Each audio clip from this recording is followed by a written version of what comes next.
Coming up next, we're going to be giving you 3 reasons to watch Hamilton on Disney+. And 1 reason why you might want to skip it.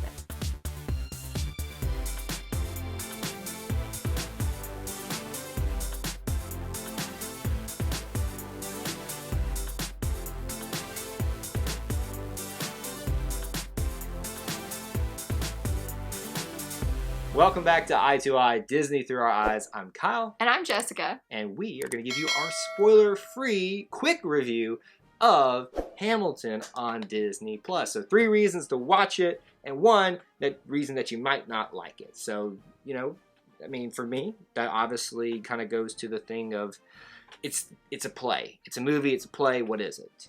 You know, Musical? I'm confused. You ever heard of musicals? Yes. You know, The Sound of Music, Newsies. Oh, don't bring up Family Sound of Opera. Music. I had to sit through that mess very recently. So wonderful. Took us like a whole year to get through that movie. Well, maybe if you'd let us watch it in more than one 10-minute section a day. I purposely made us watch it several times a day, an extended period, so we could get through it. I love musicals. Musicals are my life. Honestly, if I couldn't watch any movies or plays other than musicals, I would be fine. Now, if you want to see our complete spoiler-filled review of this, we'll put a link up here for you when it is available.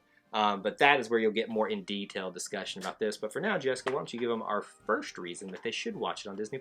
I mean, obviously, like I said, I love musicals. I'm sorry, what do you like again? You've said it 1,000 times. Number 1, the music.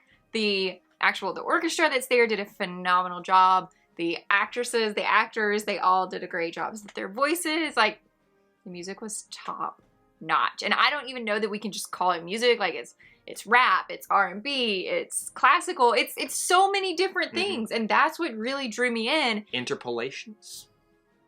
Nice. Look at me That's using musical things in the analysis of Interpolation. This. It did have some catchy tunes. I will admit that as someone who's not a big musical fan.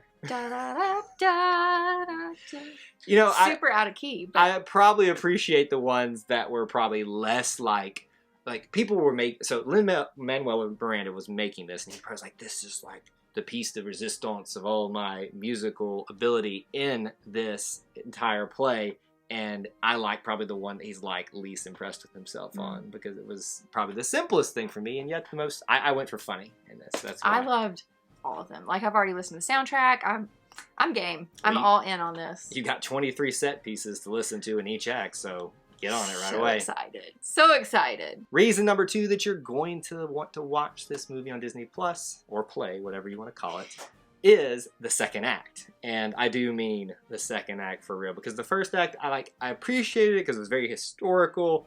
You know, you've got leading into so you have your introduction of your characters. You have all the things that you need. I love stories about Revolutionary, the Civil, World War II, like those type of things, the background of all of it. So I appreciated that, but it was like they tried to cram all of that in very quick, and then we finally in the second act slowed down and started really focusing in on characters other than Alexander Hamilton. And one of those obviously is one of our presidents from that, who was very... What an interpretation of the... Thomas Jefferson. Well, I think we saw some other presidents that had very interesting interpretations of their characters as well.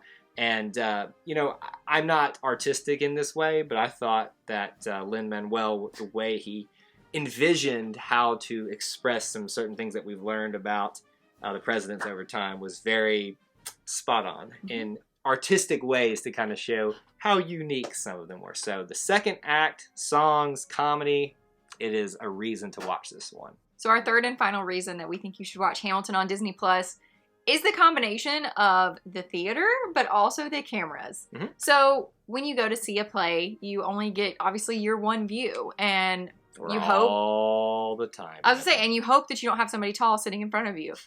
The benefit of seeing this, even though it's not live and you don't have the aspect, you know, the enthusiastic crowd or any of that, but you get all the different camera angles and you miss nothing. And that's worth it for me. I just like the way that the camera was utilized in the movie version of this play, because it was able to emphasize certain parts of it that you might miss. I mean, think about it. I know when you're in a theater, it's, you know, stadium type seating, so you can get a decent enough view of that floor moving and how it kind of works. But for me, as someone who appreciates the finer details of something, that was a huge aspect of this for me, because when I'm in a theater, if I can't really see how they're pulling it off, I'm going to be taken away from the action and start thinking, okay, how did they do that? And then I've missed this key part of the plot. Right. And so that kind of, to me, it made it a little bit more interesting for me so that I could see what was actually going on. So the combination of using cameras with the actual performance in the theater, I thought was beautifully done, and maybe they'll do it again sometime. I hope so. Broadway Lion King? Ooh, that's what I would love. There's no way they'll ever, they're going to make you go to the theaters for the Lion King Broadway. You never know. We never thought we'd get Hamilton on Disney+. We have one more reason. But it's a negative reason. It's a negative reason. We always like to temper. But we have to balance. Right. We have to be honest. And this isn't going to be everybody's cup of tea. But I think, to be fair, our main reason that you wouldn't want to watch this is the time commitment. Yes, it is quite the commitment. I'm talking Avengers Endgame level. Yeah. Star Actually, Wars less movie. than that, right? Because it's only 2 hours and 40 minutes. But here's the thing. But it's significant. We all knew that Endgame was leading towards this end battle, so we were all willing to sit through it. No, we weren't.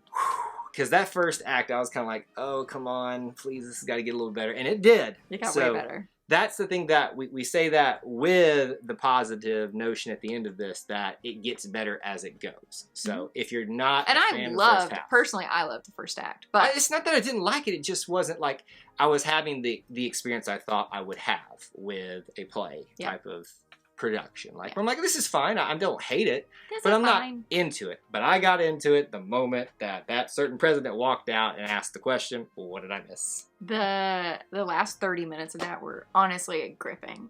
It was really, really exciting. It's the first time I saw Jessica looking on the couch going, oh my gosh, oh my gosh, oh my gosh. So there you go. Time commitment, but it's worth it.